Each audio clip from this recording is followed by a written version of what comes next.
Breaking news here on CNN. A brand new allegation of sexual misconduct has now surfaced against Supreme Court nominee Judge Brett Kavanaugh. These new accusations appear in the pages of the New Yorker magazine, the product of an investigation by Pulitzer Prize-winning journalist Ronan Farrow.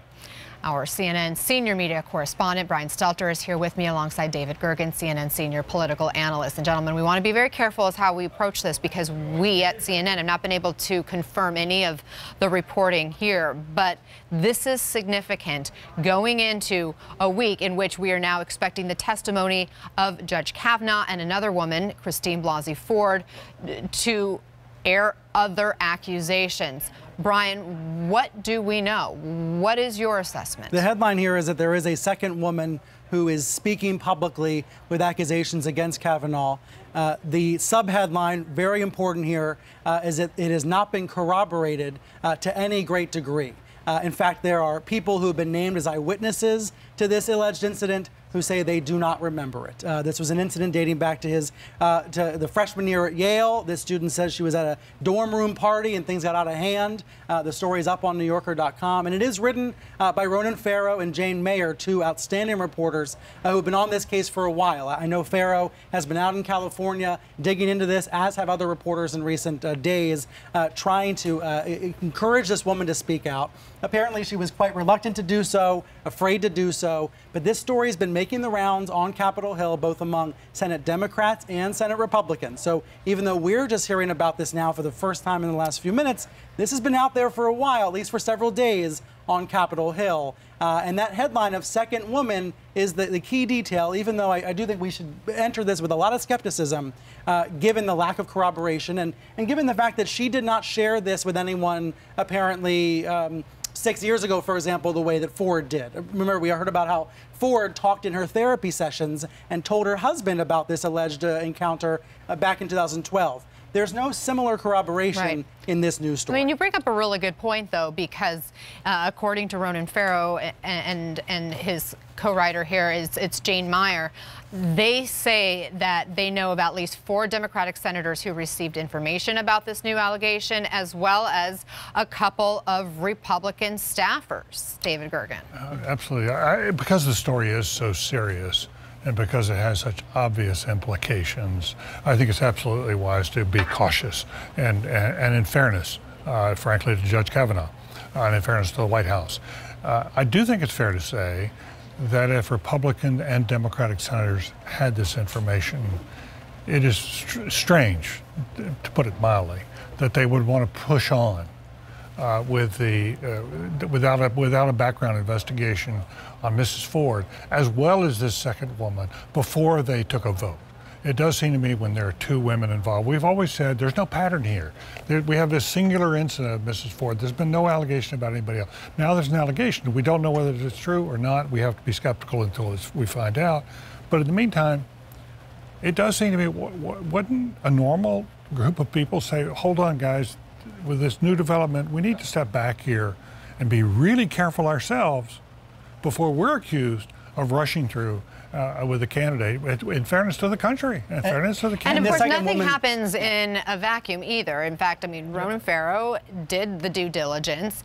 He took these allegations in his reporting to the White House, to Kavanaugh, and they have statements denying effectively. Yes, and Kavanaugh is saying this is a smear. We can put on screen Kavanaugh's statement. He says this alleged event from 35 years ago, again, freshman year at Yale, did not happen. The people who knew me then know that this did not happen and have said so. This is a smear, plain and simple.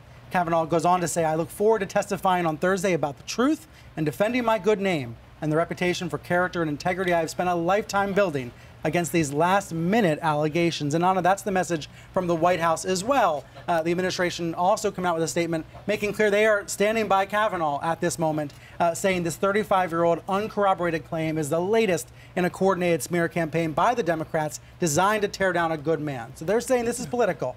The White House says this claim is denied by all who were said to be present and is wholly inconsistent with what many women and men who knew Judge Kavanaugh at the time in college say. The statement ends, this White House stands firmly behind Judge Kavanaugh. I think it's fair to point out that there are people with differing recollections about what happened. And that's why it's important to have an independent investigation to figure out the truth. Can you see them now going to Mrs. Ford and having a hearing and not knowing more about this before they get there? I mean, it's sort of, how can you have a conversation with I mean, can you see any her? way that this happens now without an investigation? We know the Democrats had gone back to the White House. That was our reporting earlier to say, please, can you mandate an investigation? We know George W. Bush did that during the Anita Hill hearings in order to make sure that that happened prior to the hearings on Clarence Thomas accusations of sexual harassment. As we talked about earlier, it's only fair that Judge Kavanaugh have a way to clear his name. Yeah. And it's hard for him to do that if he's got this hanging over him and he has to go in and testify about Ford. Right, he must it's in be, his interest. as he says, eager to testify. Yeah. I also think some Republicans are going to respond to this by saying, this is the New Yorker. This is a liberal magazine with yes, two very accomplished reporters, but reporters who may have an agenda. I think that'll be a key talking point going forward on this. That's fair. But what's probably most important of all, take out the New Yorker, take out everything. This woman is speaking on the record. She has stated an allegation, a serious allegation that involves a man exposing himself to her. And whatever other political noise there is, that's on the record now from her. Does this change the game, so to speak, David? It has the possibility, very definitely, of changing the game, and that's why we have to be so careful and not prejudge it. We need more facts and more effort. For us to sit here and opine on something that's so sensitive and has so many implications, I think it's better for us to sort of, okay, we can tell you what's obviously the implication here, but we can't say for sure what happened. We don't know. Are you surprised that the White House is standing so firmly behind Judge Kavanaugh without knowing the facts at this point? Well, unless you're privy to those conversations, I don't know how to answer that question. Yeah. They did have several hours of advance notice today, which is notable. We don't know exactly how long the White House has known about this woman and known about the allegation, but we do know there were rumors spreading all afternoon and evening in Washington and New York about this. I think by the time President Trump landed here in New York at 6 p.m., he knew this story was coming. So they've had at least a little bit of time to prepare. What about the storyboard group that went in to see him and ask him questions? You think they knew or didn't know? You mean prepping Kavanaugh for this in recent days? They've been prepping him all for several days now. It's an interesting question. How much did they know since it was up on Capitol Hill? Well, Republican senators had it. That's a great question, but we also know that when they were in these prep sessions, they started asking him about partying and, his social life. And our reporting is he didn't like that. He got a little prickly. Yeah. As I think many people would.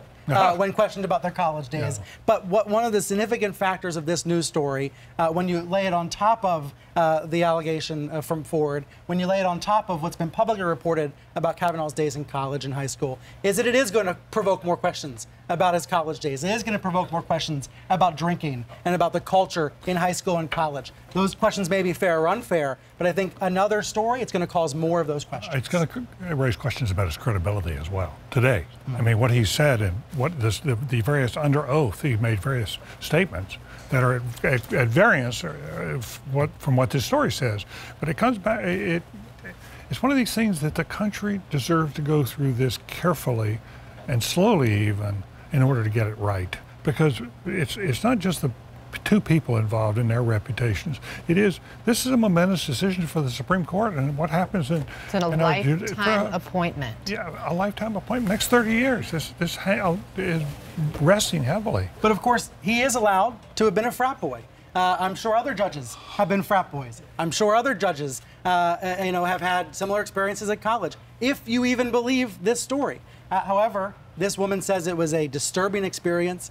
She says she would like the FBI to investigate, so that is significant that you now have a second woman saying she wants to see an investigation. And to your point about the rush, I was reading stories about 1991 today, about Anita Hill, about the reaction on Capitol Hill 27 years ago. Right. The exact same conversation was happening. Why the rush? We're right back where we were before. I mean, is it fair to have any timeline at this point, David Gergen? Fair to have what kind of timeline? A timeline for getting through the testimony, through a potential investigation, to eventually put Kavanaugh up for a vote. It does seem to me that even as we prepare for Thursday testimony, there has to be a couple of days why not only the senators and the White House, but the public can absorb this and begin to make judgments. I think we need to be a little patient with this process playing out, so that, again, I can't tell you how important I think it is to the future of the press in this country, that if he is going to be brought down, and we don't know that yet, but if he's to be brought down, that the press is not seen as a complicit in that effort.